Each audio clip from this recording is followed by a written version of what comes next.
Ah, ah. Sedikit mengulang sedikit saja Pak. Itu yang menjadi korban pemukulan namanya siapa Pak? Mohon maaf.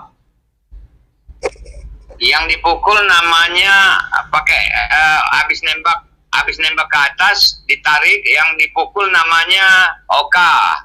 Oka. Oke. Ya, Oka, terus apa namanya? Basirul. Sudah itu Leo. Ya, baik. Itu ikut dalam satu mobil ngantar kawannya pulang.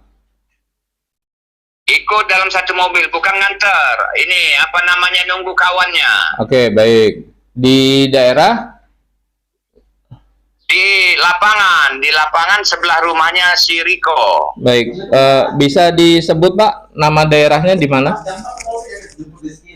Daerah jalan apa namanya, Pulau Bangka. Pulau Bangka, Kota Bumi.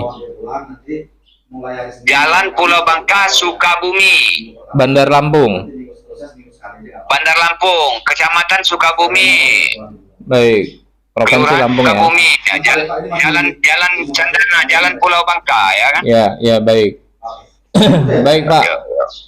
Selanjutnya yang melakukan pemukulan itu siapa Pak? Riko dan kawan-kawannya. Riko dengan kawan-kawannya. Kira-kira ya, teguran apa awalnya sebelum dengan supir sapamnya? Oh, baik. Teguran apa yang sebelumnya dilakukan Riko sehingga dia harus melakukan pemukulan terhadap putra Bapak? Tidak ada teguran Pak. Dia manggil langsung nembak, langsung nodongkan pistol, langsung mukul kepalanya, disekap, disuruh duduk anak-anak ini yang tiga. Jadi sebelumnya tidak ada teguran apapun, nggak ada angin, nggak ada hujan gitu ya? Disuruh mengakui maling. Wow. Disuruh mengakui maling. Ya. Oke, baik. Terus melakukan tembakan ke atas ya? Tembakan ke atas.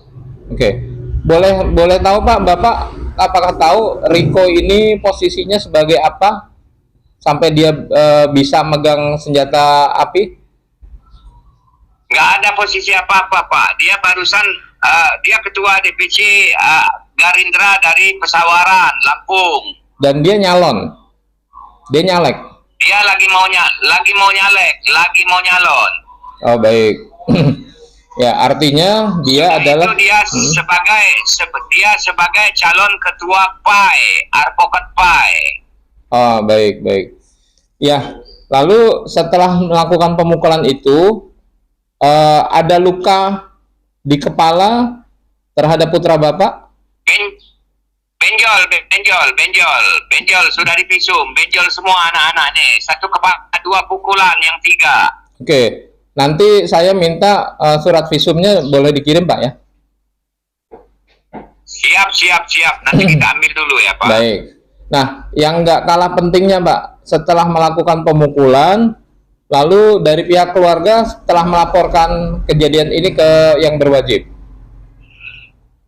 Belum Pak, belum. Jadi gini Pak, setelah pemukulan itu yang 3 anak, dia ini ngambil yang 2 anak, menggeledah mobil dan mau merampas mobil. Wow, menggeledah mobil dan mau merampas mobil. Iya, ternyata tidak ada apa-apa di dalam mobil. Oke, padahal mobilnya ke rumah. Oke, padahal dia bukan anggota ya. Dia bukan anggota aparat keamanan ya. Bukan. Ya, tidak boleh sama anak ponakan saya yang perempuan. Jangan, katanya, jangan ke situ, jangan masuk ke rumah dia, masukkan ke rumah kita, katanya.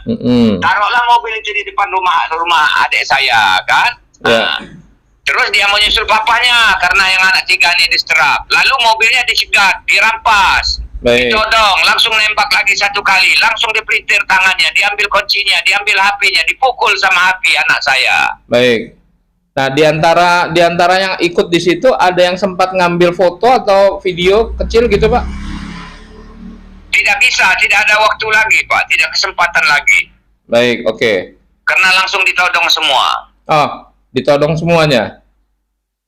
Iya. Nah, jadi sampai saat ini Bapak selaku pihak orang tua dari korban yang ditodong oleh si Ketua DPC Gerindra Pesawaran, ini belum melakukan ambil tindakan hukum.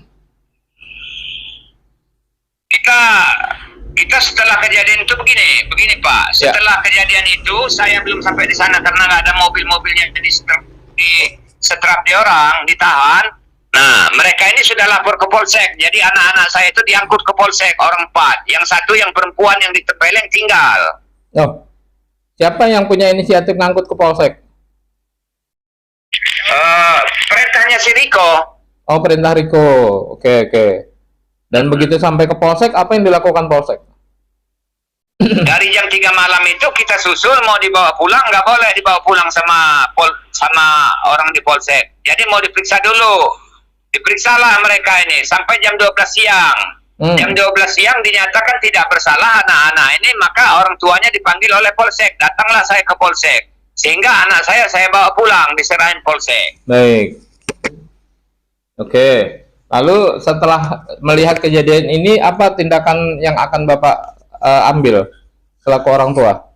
Nah, datanglah orang tuanya kumpul di rumah saya. Nah, karena tidak senang melihat anaknya, ya kan, dipermainkan seperti ini, disiksa, dianiaya, maka kita masih tunggu sampai jam 7 malam. Setelah jam 7 malam nggak ada hakikat baik mereka, satu biji pun nggak ada yang datang. Terpaksa kita minta perlindungan hukum dan kita langsung lapor ke Polresta Bandar Lampung. Bandar Lampung. Oke. Nah, setelah melakukan laporan, apa tindakan Polres?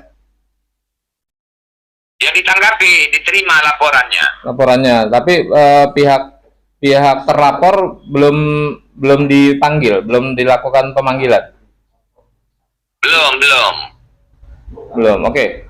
Yang terakhir Pak, harapan Bapak selaku orang tua korban, dalam hal ini putra Bapak yang masih usia sekolah.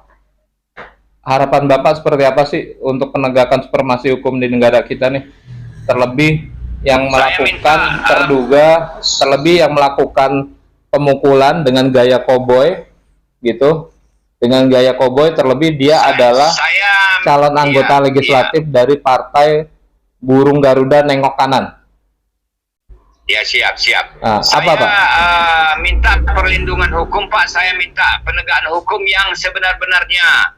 Dan dan jangan sampai terulang lagi dengan masyarakat lain gitu.